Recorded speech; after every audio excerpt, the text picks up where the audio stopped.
বিশ্বকাপের ট্রফি হাতে নিয়ে আর ফেরত দিতে চাচ্ছিলেন না ট্রাম্প। স্বর্ণের এই ট্রফিটি হাতে নিয়ে রসিকতায় মেতে ওঠেন আমেরিকার প্রেসিডেন্ট ও ফিফার প্রেসিডেন্ট।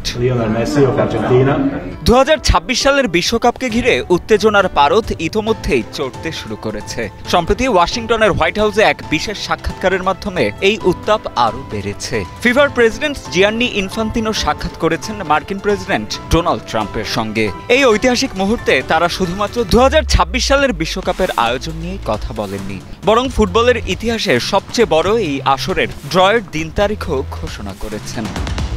ওভাল অফিসে এই সাক্ষাৎকারে সবচেয়ে আকর্ষণীয় মুহূর্ত ছিল যখন ইনফান্তিনো ট্রাম্পের হাতে তুলে দেন 2026 বিশ্বকাপের আসল ট্রফি। ট্রফিটি দেখিয়ে ফিফা প্রেসিডেন্ট মজা করে বলেন, আপনি বিজয়ী।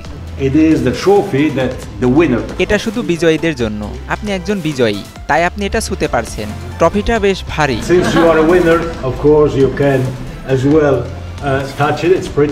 ট্রাম্পও এই সুযোগে রসিকতা করতে ছাড়েননি, তিনিও ট্রফিটি রেখে দিতে চান। আমি কি এটা রেখে দিতে পারি? আমার মনে হয় না আমি এটা ফেরত দেব। এখানেই তো এটা সাজিয়ে রাখতে পারি। ট্রফির পর ইনফান্তিনো ট্রাম্পকে আরও একটি বিশেষ উপহার দেন, 2026 সালের বিশ্বকাপের প্রথম টিকিট। সেই টিকিটে লেখা ছিল প্রথম সারি, প্রথম আসন। তবে সবচেয়ে অবাক করার বিষয় ছিল টিকিটের নম্বর। সেখানে লেখা ছিল 4547। এই নম্বরটি নিয়ে ট্রাম্পের রাজনৈতিক পরিচয়কে বোঝানো হয়েছে তিনি আমেরিকার 45তম এবং 47তম প্রেসিডেন্ট। 2026 সালের বিশ্বকাপ হতে যাচ্ছে ফুটবলের ইতিহাসে সবচেয়ে বড় আসর। এই প্রথমবারের মতো 48টি দল বিশ্বকাপে অংশ নেবে।